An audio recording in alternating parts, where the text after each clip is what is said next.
Olá pessoal, queria mais uma vez compartilhar um texto e uma breve reflexão com você. Está aqui no Evangelho de Marcos, capítulo 2, versículo 13 e 14. Diz assim: Jesus saiu outra vez para a beira-mar. Uma grande multidão aproximou-se e ele começou a ensiná-los. Passando por ali, ele viu Levi, filho de Alfeu, sentado na coletoria e disse-lhe: Siga-me. Levi levantou-se e o seguiu. Esse texto é um texto que é repetido nos três evangelhos que chamamos de sinópticos. Evangelho sinóptico são aqueles que grandes porções se repetem entre eles, ou seja, o que tem um possivelmente tem no outro, às vezes com alguma diferença de linguagem ou intenção do escritor, mas esse texto especificamente está registrado nos três evangelhos sinópticos: Mateus 9, aqui em Marcos, capítulo 2, e em Lucas, capítulo 5. E esse texto, ele há muitos anos atrás, ele me marcou de forma profunda. Uma certa manhã eu estava com uma Bíblia que tem os registros, né, das palavras um pouco mais apurado, e eu comecei a ver que em alguns textos desse registro do chamado, o nome Levi aparecia como Mateus e não Levi. Então, em outros evangelhos você pode ver essa desconexão e achar que são duas pessoas, mas na verdade não é a mesma pessoa. Se nós pudéssemos ler de forma um pouco mais cautelosa, o correto seria dizer: vendo Levi, Jesus chama Mateus. Vendo Levi, ou seja, vendo quem ele era naquele momento. E o nome Levi significa enrolado com as coisas deste mundo. Ele o chama como Mateus, como presente de Deus. É interessante perceber esse trocadilho, e ele, acredito, não foi à toa. Jesus tem essa grande habilidade de enxergar em nós realidades que ainda não somos, mas que é do propósito dele da gente se tornar. Graças a Deus, ele não limita o chamado dele pela estrutura ou por aquilo que nós estamos vivendo naquele momento. Ele tem essa capacidade de nos desafiar a olhar além. E isso aconteceu aqui. Diz a história que Levi estava sentado na coletoria. E a coletoria era um lugar de muita tentação para esse homem.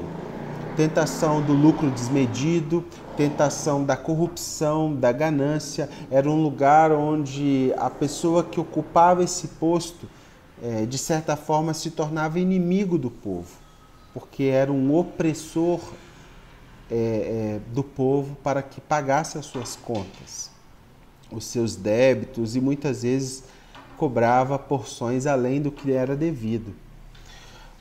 Levi estava sentado nessa mesa, né, nessa mesa que nós chamamos de estável, de estabilidade.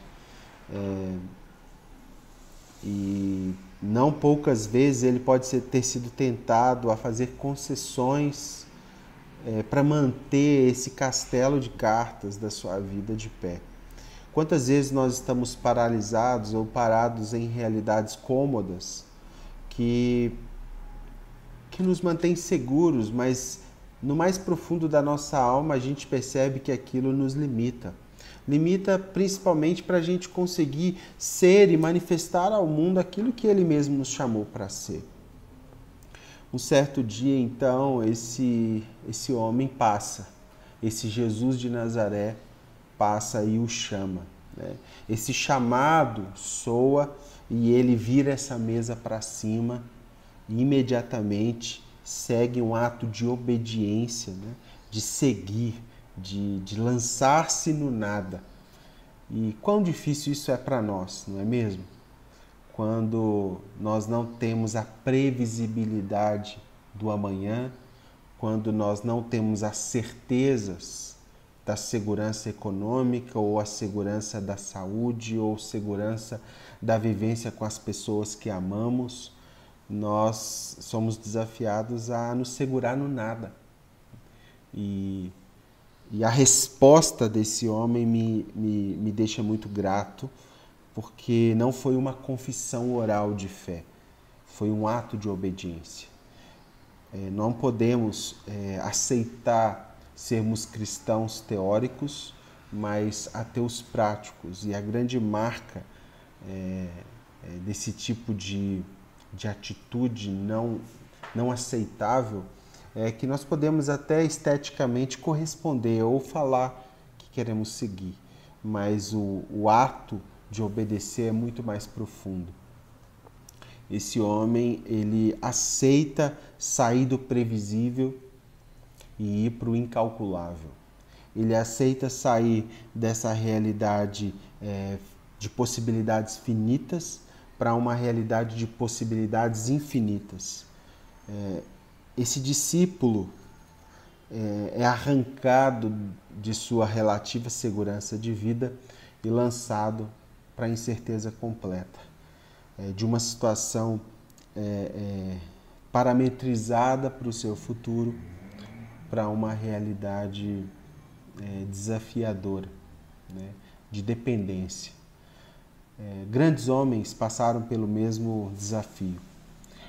Muitas vezes, quando essa voz provocante nos chama, nós somos convidados a perder aquilo que nos prende, aquele ambiente que nos limita, não porque ele gosta de fazer com que a gente sofra, mas para que aquilo seja dimensionado da forma correta dentro de nós, para que a gente de fato consiga acreditar e depender da voz daquele que nos chama. Foi assim com Abraão. Quando Deus o chamou, ele tira de um cenário bem previsível, de próximo da sua família, e o leva para uma realidade de dependência diária, né? Sem mesmo saber para onde ele iria chegar. A pergunta para mim e para você hoje é: se Jesus passar, nós levantaríamos das nossas cadeiras cômodas, da nossa previsibilidade, dos nossos cenários de segurança e seguiríamos somente com uma voz de obediência? Nós responderíamos o que a essa voz provocante? Essa voz que tem mais sobre nós do que nós mesmos, que sabe mais da nossa identidade original do que o registro de tudo aquilo que tentamos construir até hoje. Você continuaria como Levi, enrolado com as coisas deste mundo, ou aceitaria ser um presente para Deus, sendo um testemunho vivo daquilo que Ele pode fazer na sua vida? Não aceite viver apenas pelo que você vê. Muitas vezes o que nós não estamos vendo pode ser mais seguro do que tudo aquilo que nós construímos embaixo dos nossos pés. Fica a dica, que Deus te abençoe, que você tenha um ótimo dia e que a presença dEle, a presença do Espírito Santo, a voz provocante de Jesus, continue a te chamar todos os dias como um discípulo, como um seguidor, como alguém que realmente quer viver o reino de Deus. Deus te abençoe.